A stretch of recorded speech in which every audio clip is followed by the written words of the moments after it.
Bismillahirrahmanirrahim. Subhanaka la ilma lana illa ma 'allamtana innaka antal alimul hakim. Allahumma shalli wa sallim ala sayyidina Muhammad wa ala alihi wa sahbihi ajma'in. Amma ba'du. Yang sangat saya hormati Dekan Fakultas Kedokteran UGM, juga tri dari Profesor Zaini, Profesor Ova Amelia, yang terhormat Dr. Neni, Dr. Profesor Dr. Madarina Zilia, dan semua yang hadir, termasuk teman kami Dr. Zulfikar, semua teman-teman kru, semua yang dari UGM, semua pendengar yang sangat saya hormati. Saya tidak akan cerita tentang perspektif kesehatan karena ini wilayah yang nangani kesehatan. Mereka lebih spesifik, lebih tahu. Tapi saya akan cerita tentang sejarah kurban. Tanggal 17 Juli yang lalu kami pas sowan Pak Quraisy Shihab. Beliau adalah teman Profesor Zaini, abahnya Mbak Ova ketika di Al-Azhar. Ketika Profesor SMA di sana, Pak Quraisy, itu Pak Zaini kakak angkatannya. Jadi dekat sekali, dan alhamdulillah kemarin Mbak Najwa juga sambung langsung sama Profesor Ova lewat adik saya, Mama itu. Dan ini itu Bufa, sangat penting ya. Jadi kalau dalam tradisi agama itu silaturahim adalah menyambung sesuatu yang seharusnya tersambung. Saya masih ingat pesanan Pak Zaini, berkali-kali beliau bilang saya, agama yang masuk negara enggak konflik itu diantaranya paling spesial itu Indonesia, karena para wali ini mendampingi kultur daerahnya tapi tidak benturan. Misalnya kalau orang Jawa dulu pakai sesajen di sawah-sawah, katanya dimakan penunggunya. Ya penunggunya sawah itu kalau dulu ya pikirannya itu makhluk gaib. Di era modern ya penunggunya itu ya kambing, ayam itu. Jadi ya memang yang makan itu akhirnya. Tapi dulu itu aneh, diistilahkan dimakan penunggunya. Kalimat penunggu itu apa ya gak jelas, apa dengan tanda petik, apa penunggu betul gak jelas. Wali-wali datang tidak mengkafirkan itu, tapi terus dirubah jadi sedekah ke tetangga-tangga. Jadi kultur itu nggak dilawan, tapi cukup diubah. Jadi makani demit menjadi sedekah ke tetangga. Nah cerita kurban juga seperti itu. Dulu tokoh-tokoh Quraisy, penunggu Ka'bah, itu dulu sudah ndak tauhid, sudah musyrik kalau dalam bahasa agama. Itu di mana-mana termasuk kebutuhan pokok manusia itu kalau kumpul-kumpul itu makan-makan. Itu mulai dulu. Terus korbannya itu ya pasti perempuan mulai dulu. Jadi hanya bagian masak, boleh makan nanti ngenteni luyan itu, ngenteni bekas-bekasnya. Sehingga yang nyortir Abu Jahal CS itu. Jadi yang kurban harus hewannya bagus, spesial, bahkan nggak boleh dikawinkan. Hewan yang mau dikorbankan itu nggak boleh dikawinkan, nggak boleh pernah dikendarai, nggak boleh pernah dipakai bajak sawah dan sebagainya. Semuanya serba spesial. Nanti dikorbankan di Ka'bah, yang dijual Ka'bah. Nah pertanyaannya, Ka'bah ini nggak pemakan daging, yang untung ya ketua-ketuanya ini, karena Ka'bah tidak doyan daging. Dan itu ya di atas namakan Allah, ini demi taqarrub ila Allah, demi itu. Sehingga mereka bilang waqalu hadhihi an'amu wa harsun hijrul la yat'amuha illa man nasa'u bisamihim. Ini hewan kurban harus spesial, dan yang berhak makan hanya orang-orang spesial, yaitu para penunggu Ka'bah, para sadanatul bait. Tapi karena mereka sudah tidak benar, tidak jujur, Islam mau merubah tradisi itu. Tapi kalau tradisi itu dirubah, maka Islam akan terkenal pelit, karena dari acara makan-makan menjadi tidak ada makan-makan. Jadi kadang kebenaran itu harus diganti dengan sesuatu yang tidak ekstrim, karena tadi dari acara makan-makan menjadi sama sekali nggak makan-makan. Maka terus diganti oleh Islam dengan kalimat udhiyah, dengan kata kurban. Nah kenapa itu harus terjadi? Karena kurban itu sebetulnya syariatnya Nabi Ibrahim, di mana orang Mekah itu memang turunan Nabi Ibrahim, sehingga sisa-sisa makan-makannya masih. Cuma mulai ada melenceng, ada sesajen, ada khurafat, ada bid'ah. Kemudian itu mulai masalah. Terus Rasulullah Muhammad SAW datang ingin benahi itu. Tapi yang dibenahi adalah menghilangkan kemusyrikannya, bukan makan-makannya. Akhirnya diganti oleh udhiyah. Nah, kenapa ada kurban? Kalau dalam banyak literatur, Nabi Ibrahim alaihissalam itu nabi yang paling dengan tanda kutip mengklaim kalau beliau itu orang paling sayang kepada Allah, paling dekat kepada Allah. Enggak ada yang dicintai selain Allah. Beliau memaklumatkan itu baik secara lisan maupun di gemuruh hatinya, di bisikan hatinya, di detak jantungnya, pikirannya seperti itu. Pas itu beliau belum punya putra karena beliau termasuk lambat punya anak. Suatu saat ditakdir punya putra yaitu Ismail. Pas seneng-senengnya jalan, pas seneng-senengnya punya anak, sama Allah disuruh nyembelih. Anak kamu harus kamu sembelih. Ibrahim kaget. Kenapa ya Allah? Kamu adalah orang yang sering ngomong bahwa yang paling kamu cintai saya. Tapi setelah ada anak kamu, kayaknya enggak. Protes Nabi Ibrahim, Pak. Yang benar Gusti, iya harus anak kamu. Karena beliau kadung janji, kadung komitmen yang paling dicintai Allah, tidak ada yang lain. Saya akan mencintai engkau ya Allah, meskipun harus mengorbankan anak saya. Singkat cerita terus disyariatkannya kurban itu. Ketika Nabi Ibrahim berkomitmen melaksanakan perintah itu, Ismail juga mau nurut, bersama Allah diganti oleh hewan kurban yang bernama kambing itu. Sehingga versi cerita itu bahwa Allah akan maklumi ketika orang mencintai Allah secara serius, bersamaan dengan itu orang juga mencintai anaknya dengan proporsi masing-masing. Itu di khazanah-khazanah yang saya baca. Versi kedua, tapi ini nanti nggak perlu dipertanyakan. Nanti kalau UGM tanya itu versi yang paling baik, yang paling benar gimana? Yang tanya juga bid'ah, yang jawab juga bid'ah nanti. Karena itu wilayah yang kadung terjadi. Jadi kalau dalam ilmu hadis itu, kalau kadung terjadi, mau kamu unggulkan yang mana, tetap saja yang terjadi hanya satu, mau kelewat. Beda dengan istihad solusi. Karena mau terjadi ya kita uji coba. Kalau nggak cocok yang A ya cocok alternatif B, alternatif C. Kalau sudah kelewat, mau gimana? Kalau salah ya salah aja kan. Versi kedua begini. Semoga versi kedua ini yang benar. Kalau ini benar, keren. Nabi Ibrahim itu memaklumatkan diri. Kalau dalam bahasa Arab itu iddia itu mengklaim bahwa dia adalah orang yang paling sayang terhadap makhluk Allah, semua hamba Allah. Terus beliau diterbangkan ke langit. Ya karena UGM ini lembaga akademik, nanti saya baca teksnya. Kalau bahasa Arabnya itu takbirnya. Diterbangkan ke langit, ke alam malakut. Ya tidak usah ditanyakan cara terbang gimana, nanti ribet nanti itu. Setelah diterbangkan di langit, wa kadzalika nuri Ibrahim malakutas samawati wal ardh, diperkenalkan alam langit, terus dipertontonkan. Itu ada sekian hamba Allah yang nyabu, yang ngefly, yang dugem, pokoknya yang maksiat-maksiat itu. Ibrahim ditanya sama Allah, gimana itu mereka menurut kamu? Damirhum, habisi saja ya Allah. Mereka makan rezekimu, hidup di bumimu, tapi mereka tidak mengindahkan engkau. Matikan saja. Sama Allah diturutin. Jalan-jalan lagi sampai 3 kali peristiwa tempat-tempat maksiat itu dihabisin sama Nabi Ibrahim. Beliau minta sama Allah supaya itu dihabisin. Singkat cerita, terus beliau diturunkan sama Allah. Setelah diturunkan, ya Allah tidak jawab, tidak apa. Allah itu punya sunnah, punya tradisi. Dengan nabinya itu tidak jawab. Suatu saat Nabi Ibrahim disuruh bunuh anaknya, disuruh nyembelih. Protes kan? Huwa samratu fuadi, ini kekasih saya, putra saya, kenapa engkau nyuruh membunuh? Terus kata Allah, kamu tidak ingat di malam kamu saya mi'rajkan melihat hamba-hambaku, dan itu yang bikin aku, dan saya cinta sama mereka yang bikin saya. Kamu enak saja minta dibunuh. Sengkerian gantian saya yang minta, kamu tidak nurutin gitu. Kamu pas minta saya tidak tak pikir, langsung tak turutin. Kenapa saya yang sekarang minta kamu mikir gitu. Tapi huwa samratu fuadi, itu buah hati saya. Dan memangnya makhluk-makhluk itu makhluk siapa? Saya yang bikin. Kamu enak saja nyuruh bunuh. Nah semenjak itu jadi kearifan kita. Makanya Mbak Ova ini kalau guyonan di dunia kiai, kalau ada majikan bentak pembantunya yang salah meletakkan piring atau gelas, pasti cara berpikir mesti pembantunya tidak cantik. Karena kalau salah tok kok dia cantik, itu mesti mikir. Nggak bisa orang bentak orang cantik gitu. Jadi sama, misalnya saya janjian sama Gus Fikar ya.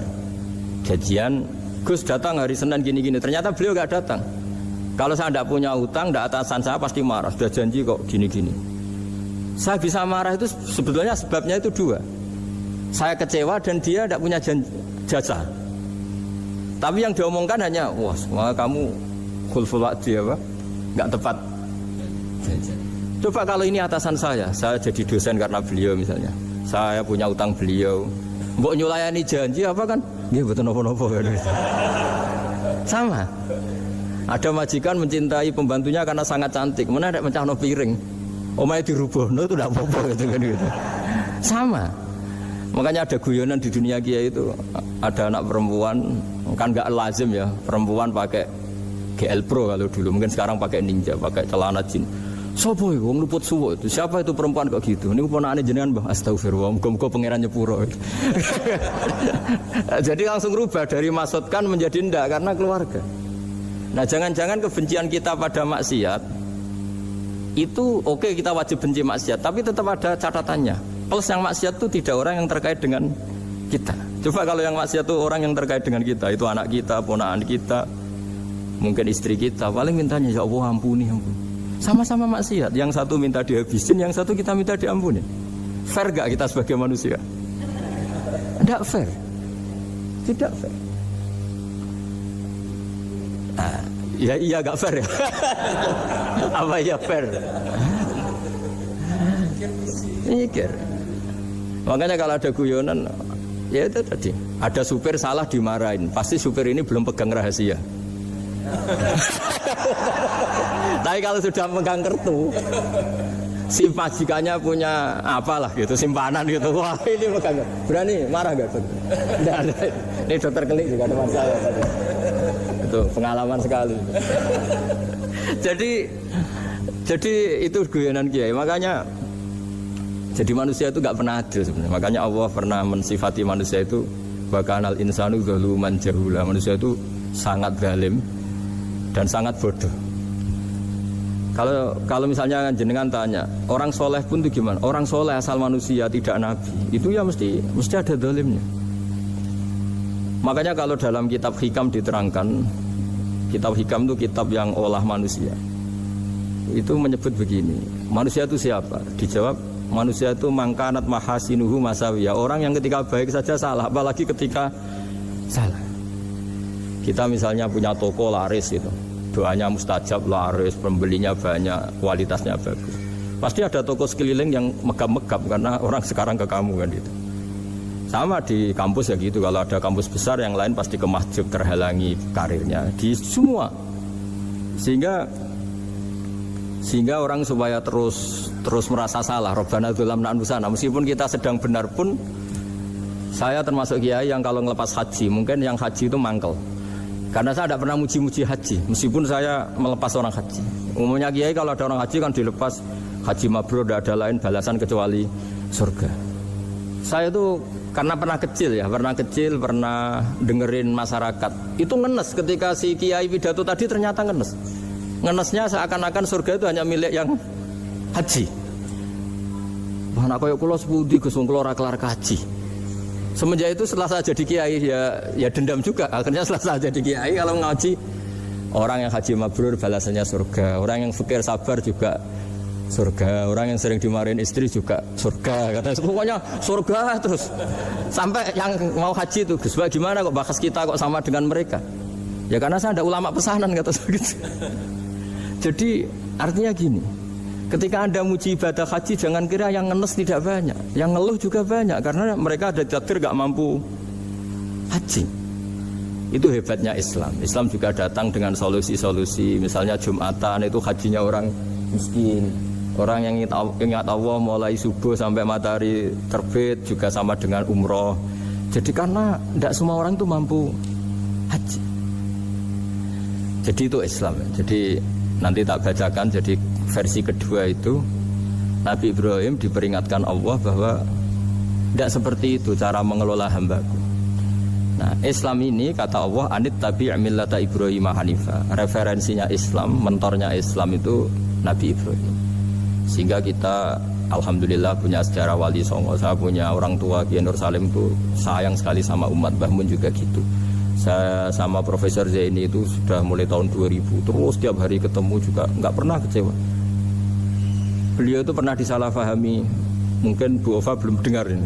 Pernah disalahpahami karena beliau itu tangan kanannya kan agak kuat. Jadi kalau ngambil papa itu pakai tangan kiri. Itu pernah disalahpahami ya, mungkin orang hasud karena tidak mengkonfirmasi langsung mengklaim beliau itu kiai profesor, kalau apa-apa pakai tangan kiri. Kira-kira pertanyaan sunnah rasulnya mana kan gitu. Beliau itu ya hanya corong Jawa itu berambang, agak nangis tapi tidak sampai keluar air mata tapi berambang. Terus beliau bilang gini ke saya, nah, seharusnya gimana Mas Pak? Ya kalau Pak Zaini ingin jadi wali ya tidak usah menjelaskan. Kalau Pak Zaini ingin menjelaskan berarti ingin diakui makhluk. Tapi kalau nggak dijelaskan mereka salah paham terus. Tapi cepat jadi wali karena sudah mulai mengabaikan apa kata mereka. Tapi kalau menjelaskan ya enggak. Ya lama jadi walinya, tapi bagusnya orang nggak salah paham.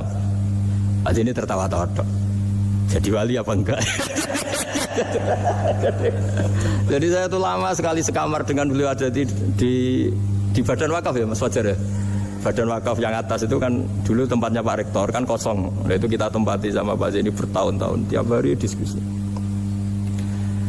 Dan nggak pernah ceritanya beliau itu penting, karena seneng guyon. Memang khasnya ulama itu seneng guyon.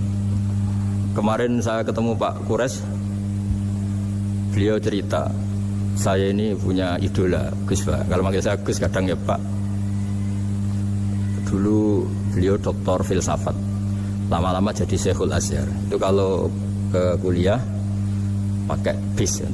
kata Pak Kures pakai bis. Suatu saat di Al Azhar itu kan beda dengan di yang lain ya, agak-agak modern.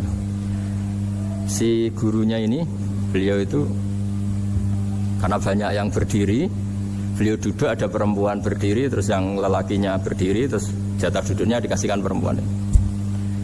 Perempuannya itu pakai pakaian yang agak minim, agak seksi lah, agak minim.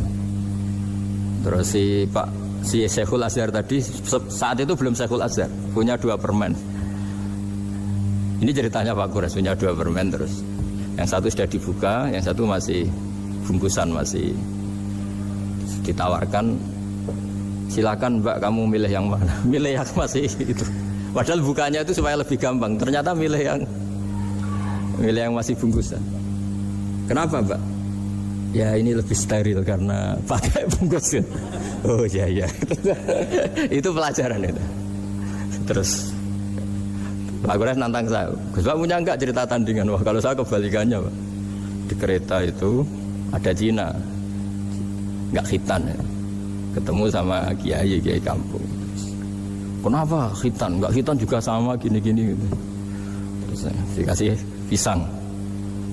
Terus dimakan, dikupas dulu. Kok udah langsung aja.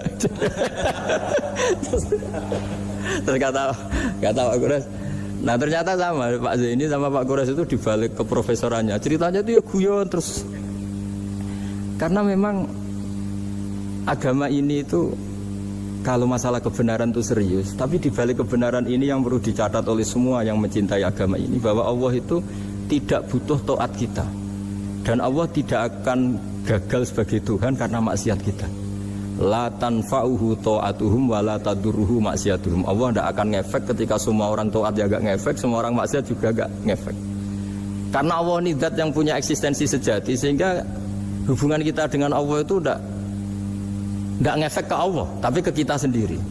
Sehingga mereka lebih rileks karena nggak merasa harus mati-matian bela Allah. Allah tetap Al-Qayyum, zat yang bisa berdiri sendiri. Sehingga di kitab-kitab itu ada bab namanya Mizahun Nabi, guyonan-guyonan Nabi. Itu ada babnya sampai di kitab Ihya, di kitab banyak lagi. Masyhur itu suatu saat ada orang sepuh sowan ke Nabi, karena sudah sepuh. Beliau pamit lah, kira-kira jam segini pamit, ya Rasulullah saya mau pulang karena nanti kemalaman. Karena beliau jalan kaki yang orang sepuh. Kata Nabi, dah tenang saja di sini, nanti pulang kamu udah jalan kaki. La ahmilan naki alab ninakoh, nanti kamu tak naikkan anaknya unta. Pikirannya orang sepuh tadi, namanya anak unta itu ya kecil. Wa ma fa'altu bibninakoh, apa yang bisa saya lakukan dengan anak unta? Sudah, tenang saja. Lah beliau ngaji lama, ya dikasih unta tua itu. Silakan kamu bawa unta saya ini. Loh, ini kan unta tua, ada anak unta. Ya meskipun tua ya anaknya unta kata. Ya tapi cerita saja. Meskipun tua juga anaknya unta. Jadi agama itu rileks. Nabi Ibrahim kembali lagi ya karena syariat Ibrahim. Nabi Ibrahim itu pernah minta supaya nyawanya itu diperpanjang karena beliau ya umumnya orang itu kan ingin nyawa panjang, ingin umurnya panjang. Beliau yakin penting nyawa panjang, umur panjang. Allah tidak jawab gak apa. Suatu saat ada tamu, orangnya itu sepuh sekali. Nabi Ibrahim karena orang yang sangat menghormati tamu dikasih kurma, apa itu? Anggur. Itu setiap dimakan dikunyah meler lagi keluar. Karena sudah sepuh, nggak ada giginya, dikunyah keluar lagi. Itu jawabnya Nabi Ibrahim, ya Allah, masuk lagi ke kamar, sholat lagi, mengcancel doa panjang umur. Katanya Ibrahim, oh jenengan jawab toh gitu. Artinya kalau ingin tua sekali ya nasib kamu kayak itu gitu. Jadi karena beliau tahu itu jawaban terus masuk kamar, oh jawab tuh Gusti jenengan, terus membatalkan doanya. Itu Nabi Ibrahim. Kalau orang sekarang enggak, ndonga ngarani, ya tua ya tetap sehat, tetap wah itu. Itu lebih ribet itu. Iya, jadi karena doa itu kalau nggak diperjelas itu ya repot. Ini cerita supaya kita berislam itu ceria. Saya Mbah Mun itu meskipun kiai top senengannya nggih guyon bapak saya. Tapi guyon itu ada yang wajib. Saya dulu itu janggal. Ini cerita ya mungkin kalau di kampus-kampus umum agak asing, tapi ini cerita. Nuduh zina itu dosanya besar sekali. Saya ulang lagi, nuduh orang lain zina itu dosanya besar sekali. Disebut bab qadzaf. Saya pernah menjumpai 3 kiai besar Bu Ova, 3 kiai besar. Kiai top semua. Di majelis itu ada gosip bahwa si A itu punya selingkuhan sama Sri misalnya atau dengan siapalah dengan perempuan. Itu kalau di Arab itu senengannya pakai Salma, Laila Majnun Salma. Kalau di Jawa itu kasihan korbannya itu. Ya, tapi itu contoh saja. Itu si Kiai 3 tadi gak ngefek, malah tanya gini, loh apa perempuannya cantik? Wah cantik sekali Mbah. Cantiknya sampai kayak apa? Malah bicara cantiknya perempuan. Saya itu ya pertama iskal. Ini Kiai kok bakas orang apa? Cantik. Orang ayu ya. Setelah majelis itu bubar, yang penggosip tadi ya yang gosip ini gak Kiai, yang pembisiknya ada Kiai, yang gosip ini gak Kiai. Cuma Kiai 3 ini posisi mendengar. Tapi malah tanya cantiknya tadi. Singkat cerita setelah orang itu pulang bilang gini, Gus, itu kalau saya bilang iya dengan gosip itu saya ikut qadzaf, saya ikut menuduh orang lain zina, itu dosa besar. Selain itu saya kiai, kalau saya bilang iya dianggap membenarkan. Maka untuk mengalihkan gak bicara nuduh, jadi guyon tadi. Jadi guyonnya itu karena kalau kita tadi bilang iya artinya mengiyakan. Dan itu artinya qadzaf, punya dosa besar karena nuduh orang lain zina. Diperparah dia kayak besar kan orang menjadi percaya karena yang ngomong bukan penggosip lagi tapi ya. Maka dialihkan tadi. Loh, ayo nucung. Sampai segitunya kearifan.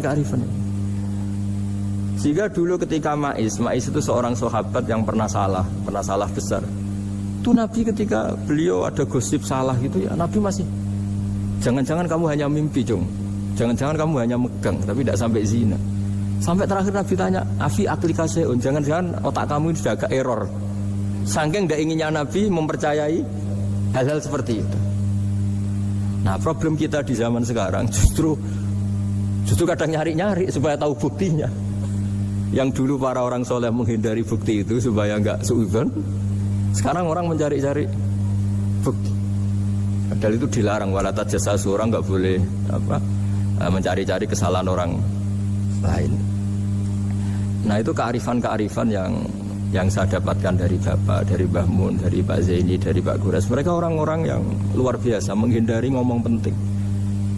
Sekarang itu orang banyak yang sering ngomong penting. Sebenarnya itu malah salah. Karena kalau ngomong penting itu vonis terhadap orang lain. Tapi kalau kamu rileks, tidak. Nabi dulu itu rileks sekali. Ketika beliau ngaji gini, terus ada pemuda lewat bawa cangkul mengabaikan pengajian Rasulullah. Banyak sahabat bilang, celaka orang itu ada Nabi ngaji kok tidak ikut. Jawabannya Nabi unik. jangan-jangan dia punya keluarga yang harus kerja, dan kalau harus kerja untuk nafkah keluarganya itu juga ibadah, itu ya sunnah saya. Jadi Nabi rileks saja, tidak tersinggung, tidak. Nah, kenapa kita butuh rileks? Karena kebenaran sekali dipaksakan itu jadinya benturan. Dan itu wali-wali Songo itu dulu sudah berpikir seperti itu. Sehingga Pak Zaini yang sering ngendikan sama saya, kita ini bisanya mengikuti Mas Ba, kalau manggil saya Mas, tidak bisa benturan. Sehingga tadi ada modifikasi dari sesajen menjadi sedekah, dari apa menjadi apa. Jadi tidak langsung benturan. Dan itu khazanahnya, bacaan-bacaannya banyak sekali. Termasuk peristiwa Udhiyah tadi. Jadi dulu kurban itu dipakai ajang orang-orang tokoh Quraisy supaya dapat daging yang bagus, di atas namakan Ka'bah. Jadi agama ini dijual mulai dulu. Sekunane kuno agama ini dijual. Dan agama mulai dulu ya prospek. Ka'bah itu bisa menyedot wisatawan berapa, wisata religi.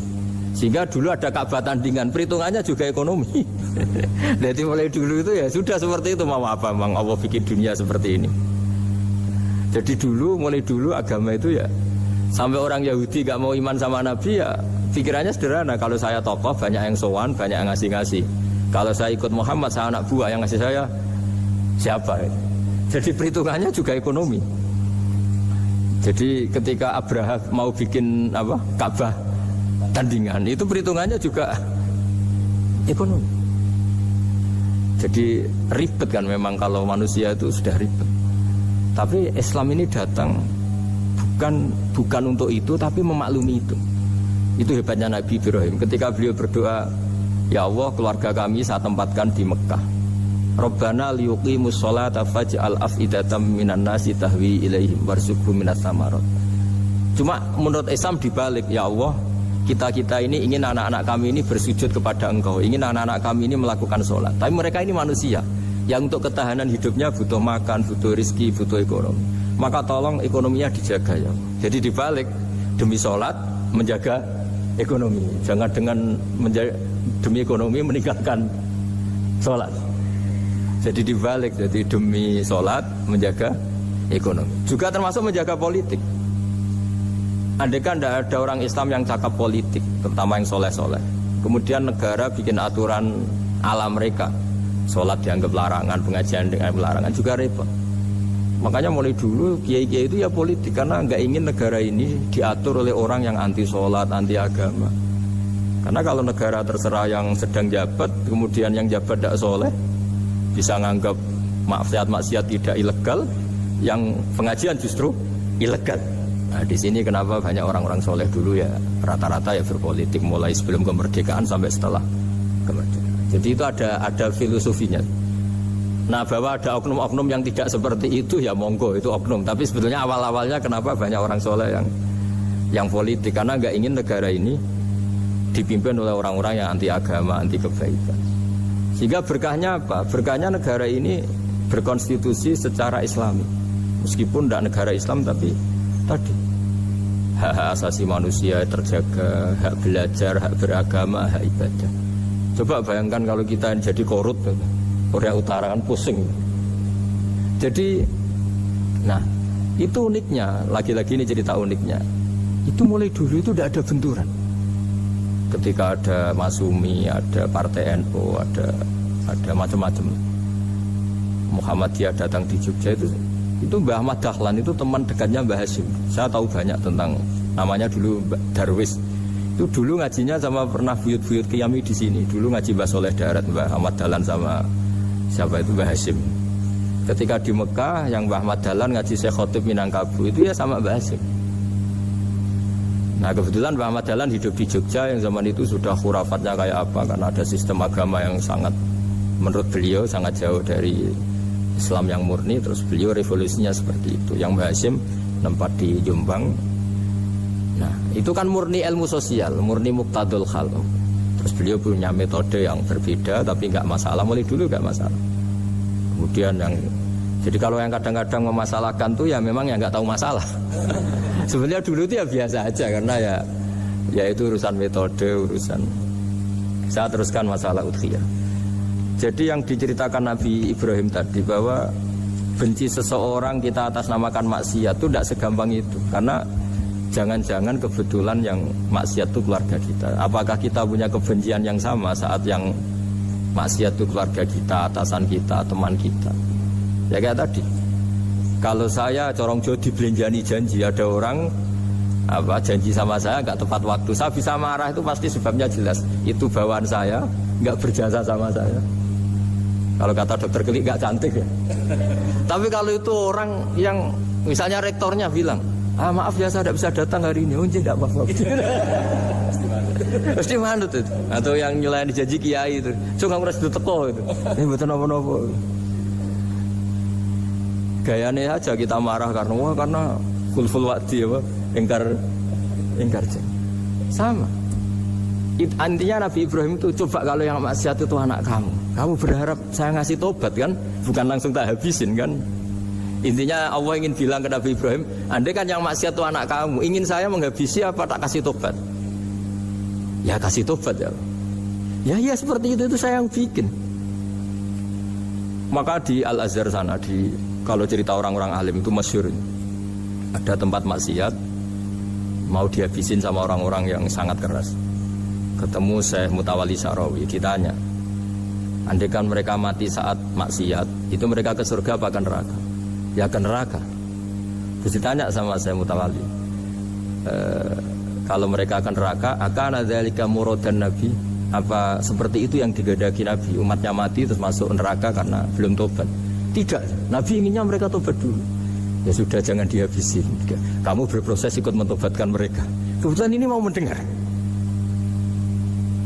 Jadi kita lunak, kita baik itu ya semuanya ingin la'allahum yarji'un, semoga mereka kembali, mereka tobat. Bukan lunak dengan arti mengakui maksiat itu satu kebaikan, itu yang bahaya. Kalau lunak sampai mengakui itu maksiat itu kebaikan, itu bahaya sekali. Tapi kita lunak karena kita ingin berproses untuk bertobat. Karena tadi, kalau kita punya nurani itu mesti, andai kan yang maksiat itu anak kita, atau teman dekat kita, atau orang yang berjasa sama kita, apa kita bisa tegas? Kira-kira gimana? Bisa kamu tegas sama anak kandung? Berat. Ditantang minggat saja pusing gitu. Ya makanya terus ini saya baca teks aslinya ya, supaya mungkin sebagian yang punya kitabnya atau memang punya tradisi akademik supaya mendengar ini. Saya baca ini versi yang kedua ini di kitab Hikam. Kitab Hikam itu termasuk kitab pegangan para kiai, halaman 4 juz 2. Diredaksikan gini, waqat adzabahu ta'ala, ini masih tentang kurban. Waqat adzabahu ta'ala khalilahu Ibrahim fi ba'di mawatinihi al-azimah. Jadi Allah kalau dalam bahasa Arab memberi teguran itu namanya takdib. Makanya kalau orang nakal itu, kalau orang Jawa bilang kurang ajar. Sebenarnya ajar itu kan tahun ajaran baru. Ajar itu kan barang baik. Ya kan disebut tahun ajaran baru. Pengajaran, ajar itu kan barang baik. Jadi kalau kurang ajar berarti kurang baik. Itu bahasa Arabnya orang yang kurang ajar perlu diajari. Itu kalau orang Arab bilang ditakdib. Diwarai toto kromo, diadabkan. Jadi belum punya adab diadabkan. Ya, itu udah. Tapi tentu Nabi Ibrahim nggak sampai kurang ajar. Ini kan cerita bahasa ya. Jadi kalau sebenarnya ajar itu udah buruk-buruk amat, kurang ajar. Berarti orang ini kurang pelajaran, kurang. Tapi di Jawa itu agak salah kaprah. Kalau kurang ajar itu ekstrim. Misalnya duduk di meja itu disebut kurang ajar. Sebenarnya ada se-ekstrim itu. Saya teruskan ya. Terus wa 'allamahu kaifa yatakhallaku bihadzal khuluqil karim inda tilaihi 'alal asrar. Terus kan anak Ibrahim annahu arhamul khalqi qal farafa'ahu wa ta'ala hatta asyrafa 'ala ahlil ardi. Nabi Ibrahim diterbangkan ke langit sehingga melihat di bumi yang maksiat-maksiat itu. Faqala ya rabbi damirhum, habisi saja. Terus faqala wa ana arhamu bi ibadi minka ya Ibrahim ihbit fala'allahum yatubun wa yarji'un. Jadi setelah permintaannya semua dikabulkan, dihabisin sama Allah, terakhir cobalah kamu sekali-kali dakwah ke mereka. Kamu belum pernah dakwah kok tahu-tahu minta mereka dihabisin. Coba kamu dakwah jangan-jangan mereka mau kembali. Nah terus sebagian cerita itu terus diteruskan ketika suatu saat Ibrahim akhirnya diminta menyembelih putranya. Inni arafil manami anni atfahuka fangdur madza tara falamma tashammara lidzalik wa akhadha sikin biyadihi qala Allahumma hadza waladi wa samratu fuadi wa ahabbun nasi ilayya. Ya Allah, ini buah hatiku, ini orang paling saya cintai, kenapa engkau menyuruh ini supaya saya bunuh? Terus beliau dijawab sama Allah, ama ta'lamu anni rahimun bi ibadi kama anta syafiqun bi waladik fa idza sa'altani ihlaka abdi as'aluka dzabha waladik wahidan bi wahidin. Jadi kalau dulu kamu minta supaya hamba saya tak habisin karena maksiat, sekarang saya juga minta kamu menghabisi anak kamu. Tapi ini kan anak saya, sama itu hamba saya yang bikin juga saya. Nah semenjak itu Ibrahim dianggap sebagai bapak kasih sayang. Karena semenjak itu terus beliau orang yang paling sayang. Sampai ada 3 nabi yang menjadi metodenya Rasulullah SAW sebagai mentornya. Kalau Nabi Nuh melihat kemaksiatan langsung bilang, Rabbi la tadzar alal ardi minal kafirina dajjaro, habisi semua ya Allah.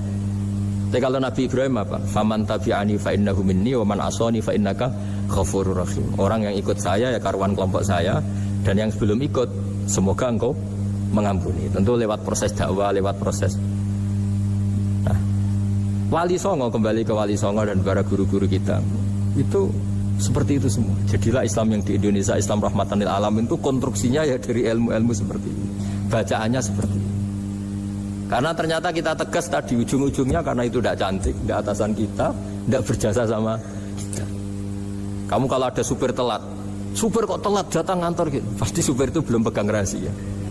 Setelah pegang rahasia tak jamin aman itu meskipun telat. Karena lebih ngeri pasti.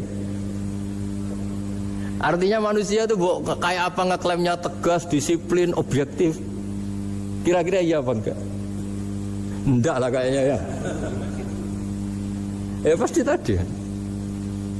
Nah itu yang makanya bapak saya kalau guyon sama saya itu, kalau umumnya orang itu kalau di dunia kiai muji istiqomah. Istiqomah itu konsisten jadi imam masjid, konsisten jadi guru, jadi. Kalau bapak itu sering guyon ke saya, iku istiqomah apa mau digenti wong liya katanya. Artinya di balik istiqomah itu juga ada catatan lain. Jangan-jangan ambisi gak mau diganti orang lain. Jadi artinya manusia itu dalam benar saja ada unsur salahnya, apalagi pas salah gitu maksudnya.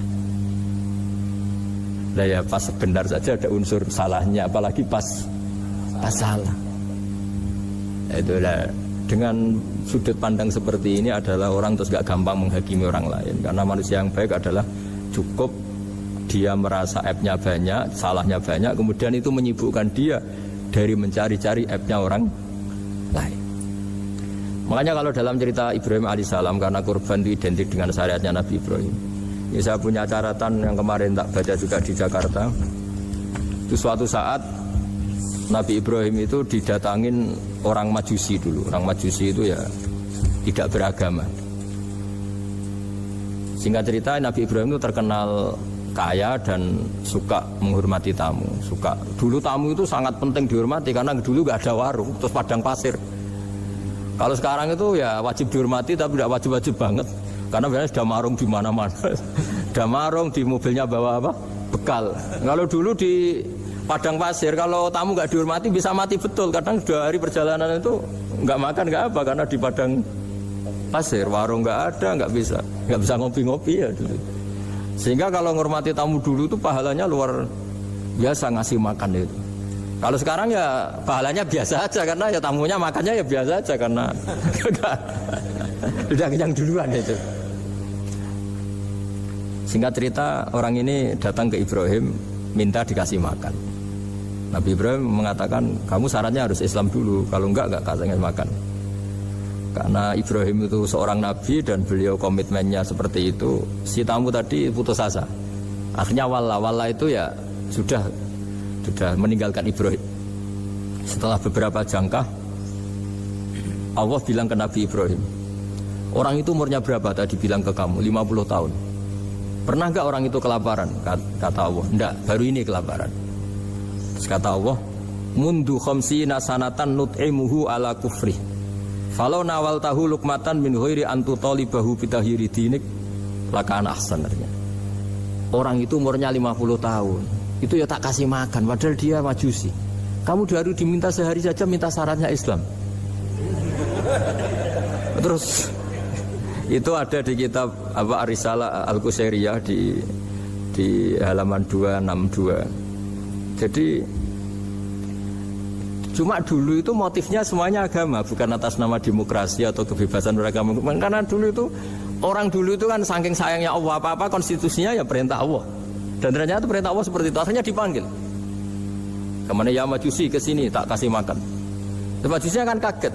Ada apa? Kenapa kamu rubah? Ditegur Tuhan. Iya, ditegur Tuhan. Jadi dan alhamdulillah saking simpatiknya orang Majusi tadi akhirnya masuk Islam.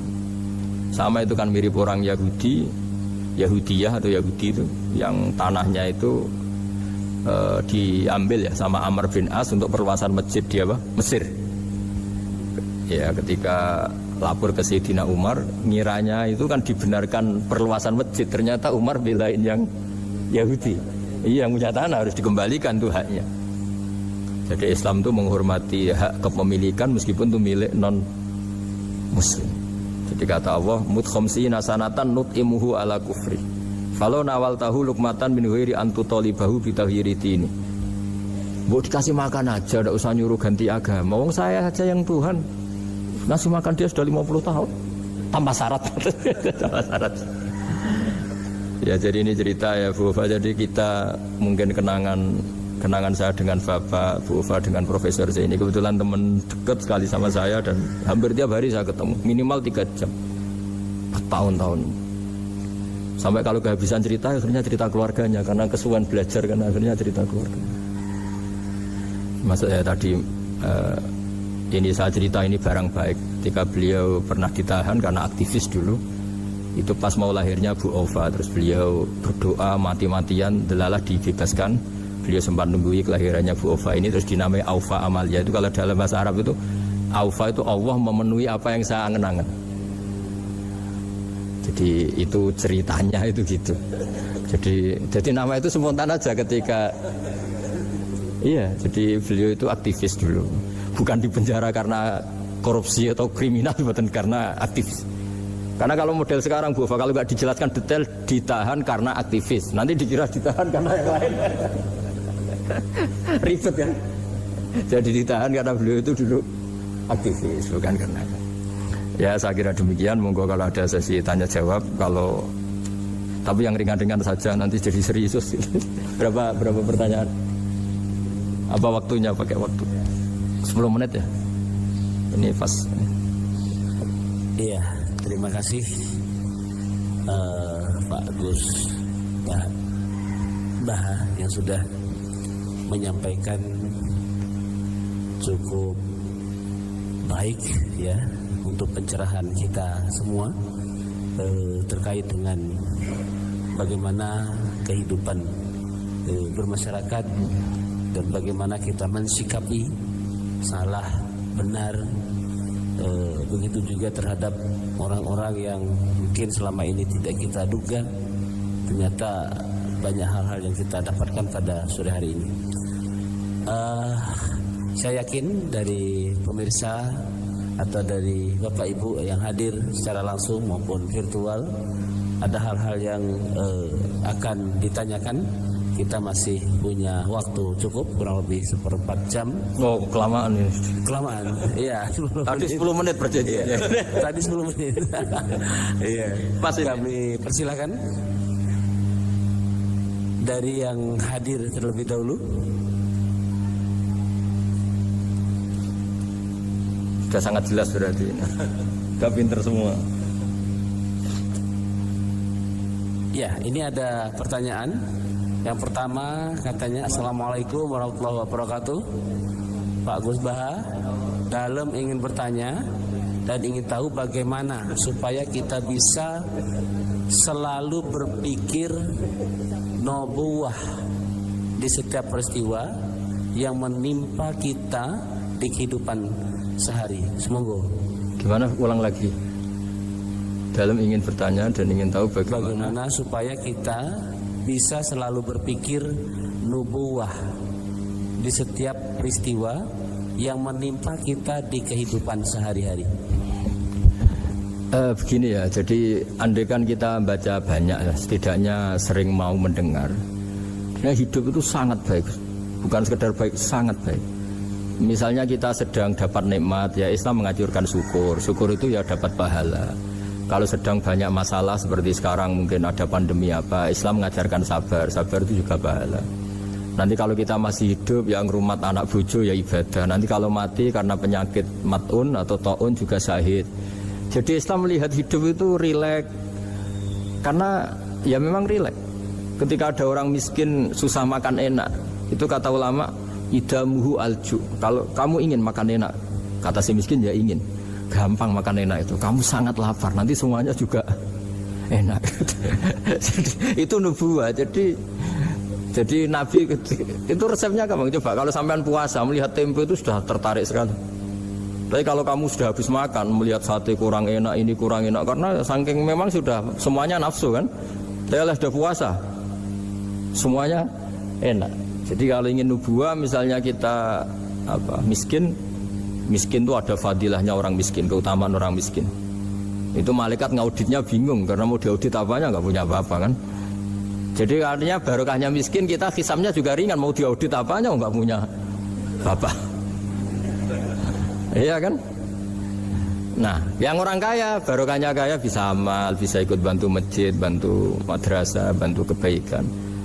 Nah, itu berpikir nubuah. Terus kedua, terbiasakan yang agak unik.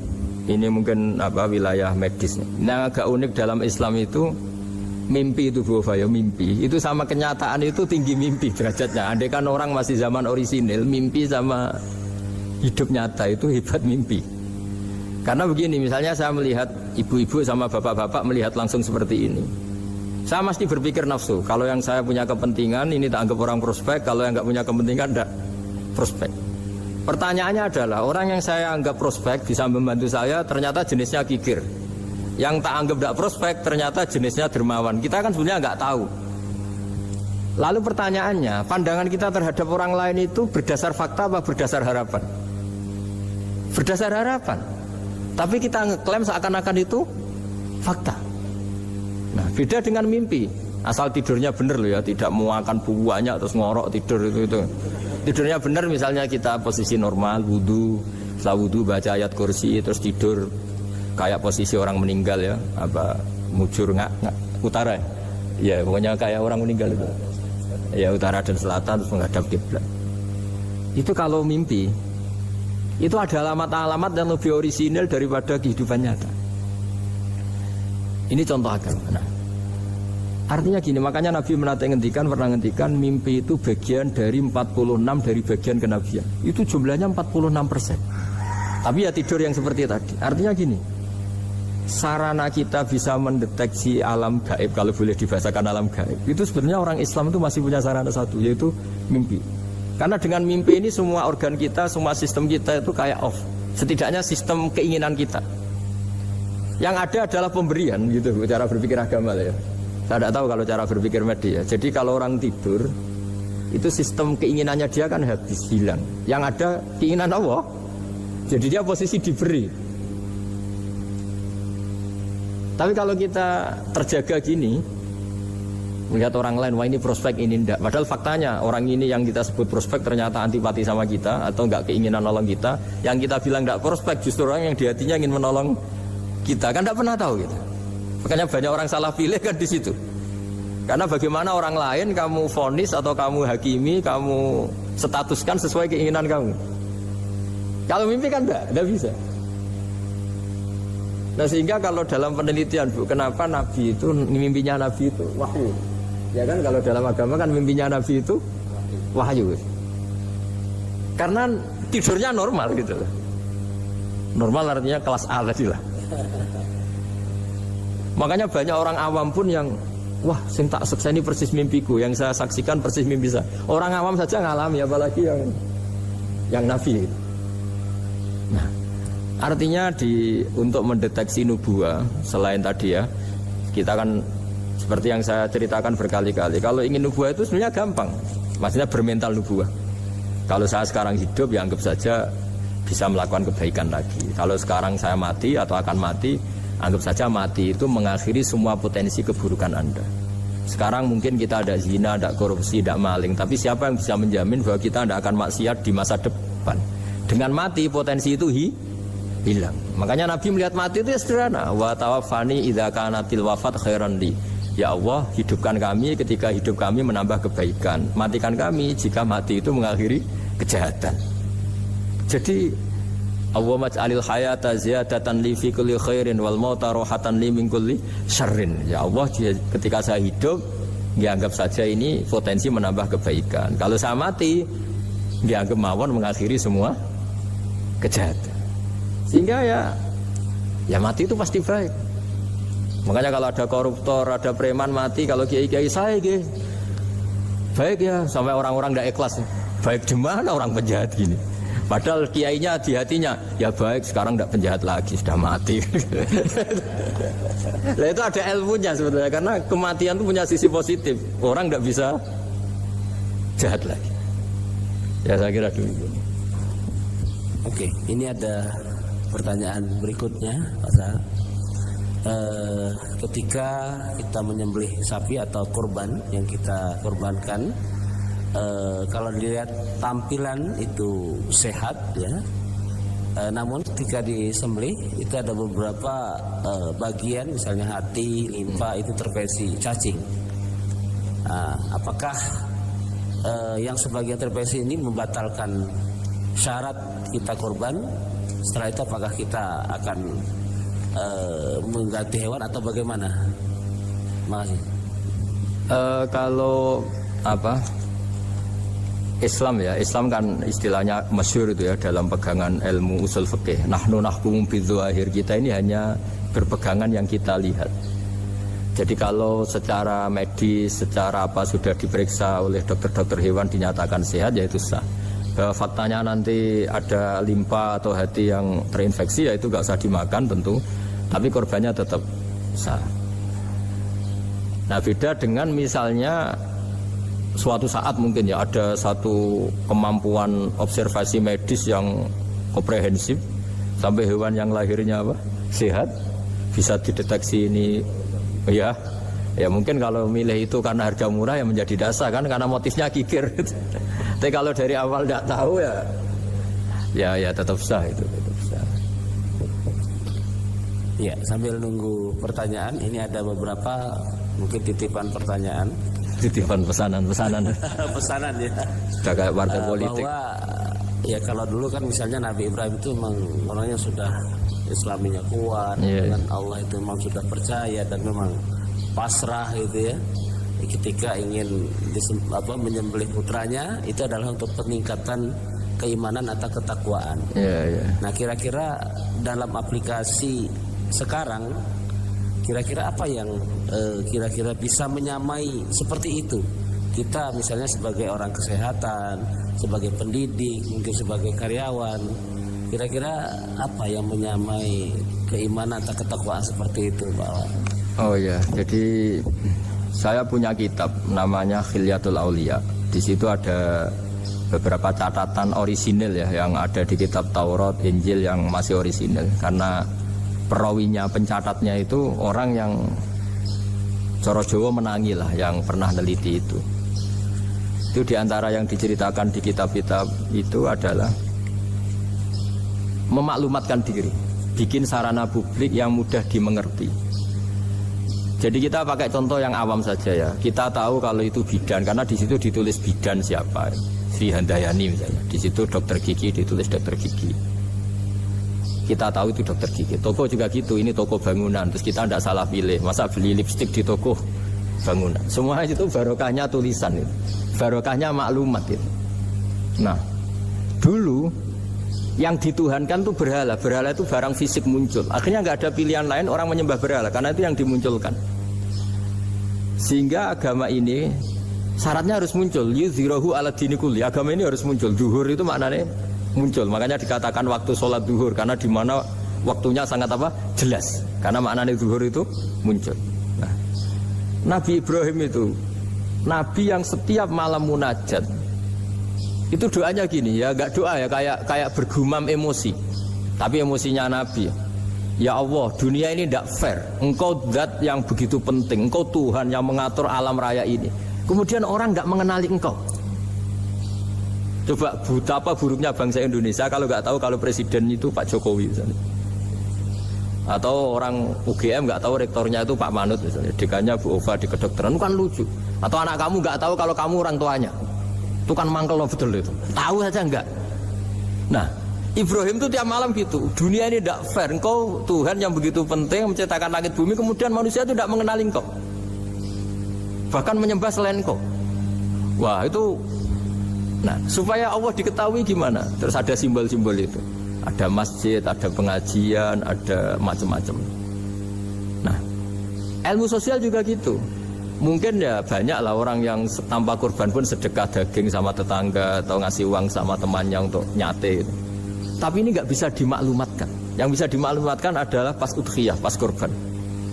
Jadi intinya gini, kebenaran itu menjadi baik itu kalau dimaklumatkan terus orang lain mudah mengakses. Dan itu termasuk syariat besarnya Nabi Ibrahim. Makanya disebut sya'irullah, sesuatu yang terkenal sekali. Jadi syiar itu pengajian supaya apa? Syiar itu harus terkenal. Nah barokahnya terkenal itu menjadi tahu. Misalnya ini masjid diketahui. Masa kan nyuwun sewu misalnya ini klub saja ada namanya, masjid nggak ada misalnya menaranya. Orang mau ke maksiat gampang mencari, mau ke masjid enggak. Makanya Mbah Mun guru saya itu termasuk unik, berfatwa masjid itu wajib ada menaranya. Dulu saya iskal wajibnya di mana. Tapi setelah saya pikir-pikir memang menara itu penting karena tadi mau tempat maksiat aja gampang, nggak masa ke masjid susah ya. Terus tulisan kamar mandi juga penting karena dengan itu tamu nggak mikir kan. Nah kalau nggak ada tulisannya yang cowok ke wanita, yang wanita ke cowok kan jadi ribet. Nah di antara syariat Nabi Ibrahim yang mendekatkan ke Allah apa? Memaklumatkan. Ya memaklumatkan bahwa Allah adalah Tuhan dengan berbagai cara, mulai pelatihan, mulai macam-macam. Ya sama lah orang Indonesia kok gak tahu kalau ideologinya Pancasila itu yang mangkel betul itu. Saking gak disosialisasi misalnya atau gak dimaklumatkan. Jadi awalu hadzal-din itu at-tahaddi atau wal i'lam. Pertama Nabi jadi Nabi dari Gua Hira itu ya langsung naik ke Gunung Sofa, memaklumatkan diri kalau beliau Nabi yang mengajarkan tauhid. Jadi makanya saya ini ya umumnya orang kiai lah, saya Pak Zeni semuanya itu sebenarnya inginnya juga orangnya. Karena apa? Karena tidak tahu kan. Makanya pertama kali ibadah sama Allah itu apa? Ma'rifatullah. Coba pertama ibadah itu apa? Ma'rifatullah kan, mengenali bahwa Allah itu Tuhan. Jadi itu yang paling penting. Kalau tidak tahu, nah, misalnya di pondok saya ini terus saya dianggap Pak badhe metu sinten, aku kiai deh citra kan kenyak uang. Jadi makanya Nabi Ibrahim itu mangkelnya kayak apa? Wong dunia ini milik Allah, kemudian orang-orang ini nggak tahu Allah itu siapa. Taunya makhluk kayak berhala, kayak apa yang malah dianggap Tuhan. Nah itu jadi kalau ingin dekat Allah dalam konteks modern ya maklumatkanlah kebenaran ini. Sampai kebenaran ini mudah diakses, mudah dipelajari, mudah dipahami karena tadi dimaklumatkan. Ya saya kira demikian. Ini sudah. Oke, terima kasih. Masih ada? Oh ya, ini ada lagi. Akhir ya? Masih 1, 2, 3, 4. Wah kalau gitu. Banyak ini ternyata. Ya, yang berikutnya dari Umi Zakiyah Malang. Assalamualaikum Pak Gus Baha, berkaitan dengan langkah-langkah ibadah haji tentang apa yang dilakukan oleh Nabi Ibrahim yaitu wukuf. Ya? Apakah betul saat yang di layarnya kok beda? Yang Umi Zakiyah.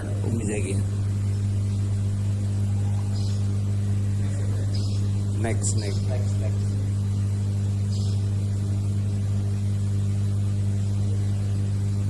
Firman terus. Iya. Banyak.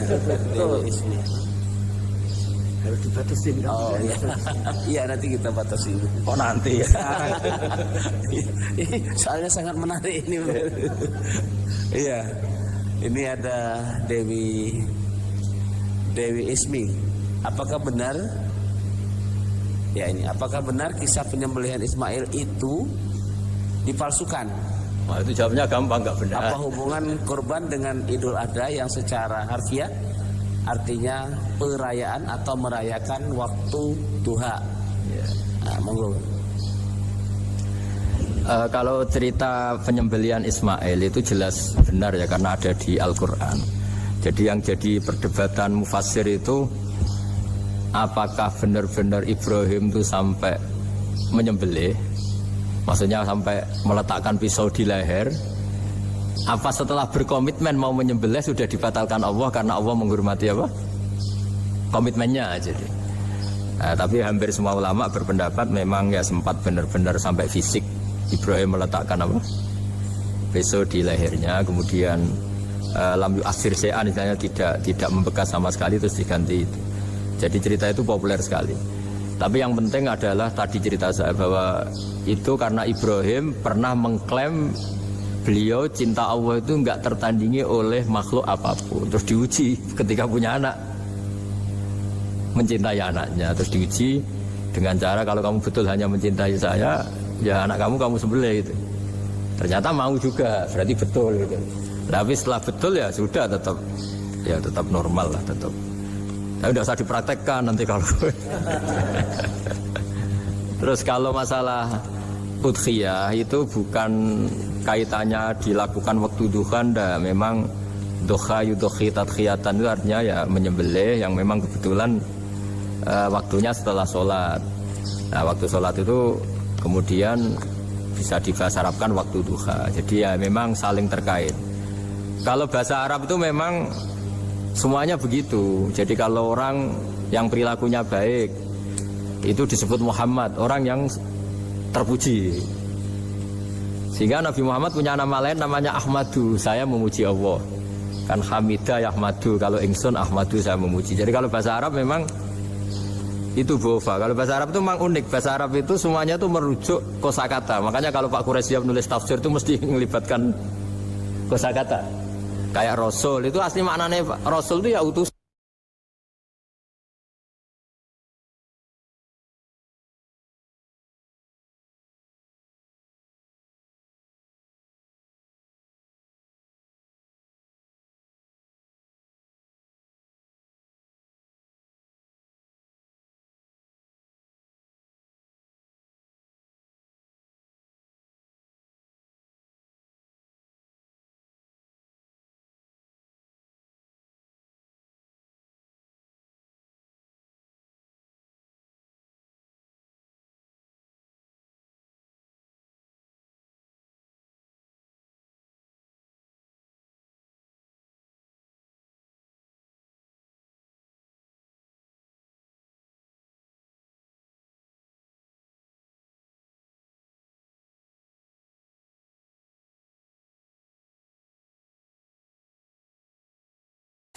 Dapat istrinya orang. Kalau bareng yang korban kan harus sama suaminya orang kan. Ya saya bilang gitu. Ya Allah itu tidak kayak yang kamu pikirkan gitu. Kalau dia ikhlas ya nanti kan tetap ke surga itu ya gampang saja lah, harus seperti itu. dia bayangkan. Yang jelas memang kaidahnya gitu ya. Kalau satu sapi cukup untuk 7 orang. 7 orang itu bisa keluarga, bisa orang yang kita amali ya. Karena memang Islam mulai dulu itu membolehkan orang amal untuk orang lain. Jadi dulu ada orang, ya Rasulullah, orang tua saya ini sudah sepuh, beliau sangat ingin haji, tapi kalau haji nggak bisa karena sudah tidak bisa berkendara unta. Kata Nabi, ya sudah kamu saja yang haji sebagai ganti bapak kamu.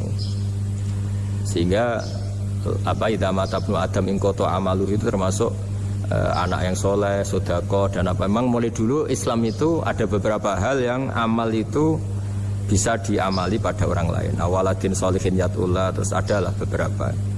Nah korban juga gitu. Biasanya anak-anak yang soleh itu perasaannya dulu bapak kami miskin, nggak mampu berkorban, nggak mampu akikah. Biasanya anaknya terus melakukan itu untuk bapaknya. Nah memang jadi perdebatan ulama, apakah kemudian mayit ini dapat pahalanya enggak? Jawabannya gini, kalau mayit itu orang soleh dapat. Kalau enggak soleh, itu kemungkinan dapat kecil. Misalnya gini, ada mayit yang zaman hidup itu antipati ngamal. Kok enak, duitku sing ngilang wong liya nyate gitu. Dia mentalnya mental kikir yang beranggapan kok kenaan tetangga kami, uang kami yang habis, orang lain yang nyate. Terus dia mentalnya gitu dibawa mati. Kemudian anaknya soleh berkorban untuk bapaknya. Nah yang seperti ini ada potensi gak sampai karena dia tidak pernah punya niat. Itu beda dengan orang yang zaman hidup memang ingin korban, cuma secara ekonomi nggak mampu.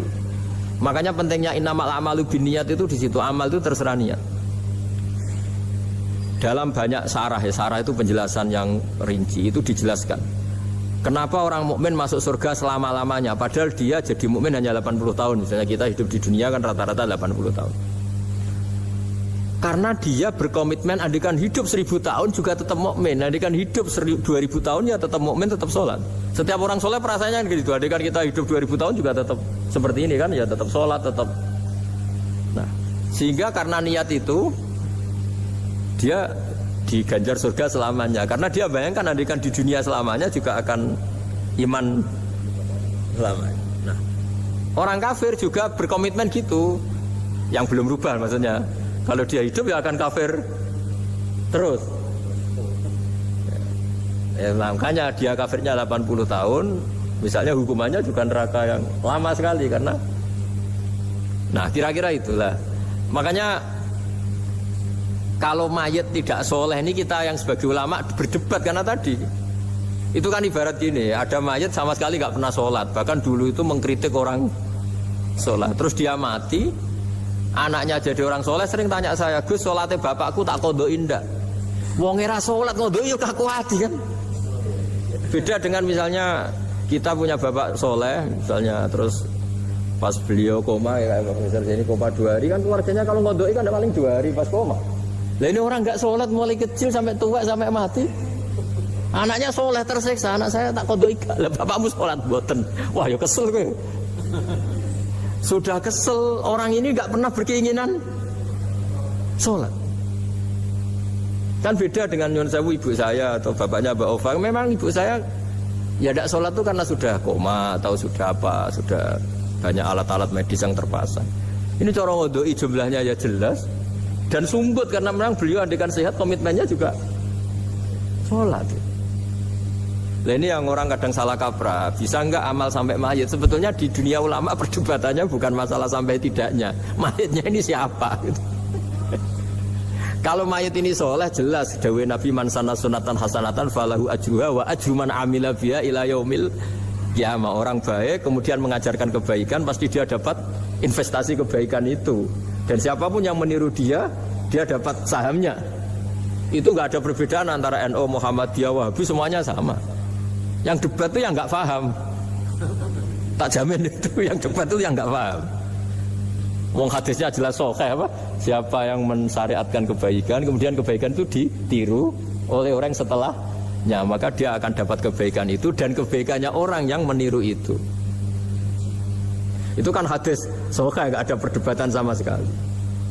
Ya terus yang terakhir ini terakhir betul itu. Ya sudah. Iya. Kalau diturutin mungkin sampai Isya nanti ya nggak selesai nih, pertanyaannya masih cukup banyak. Ya, terima kasih atas pencerahannya. Mudah-mudahan kita bisa mengaplikasikan dalam kehidupan kita sehari-hari.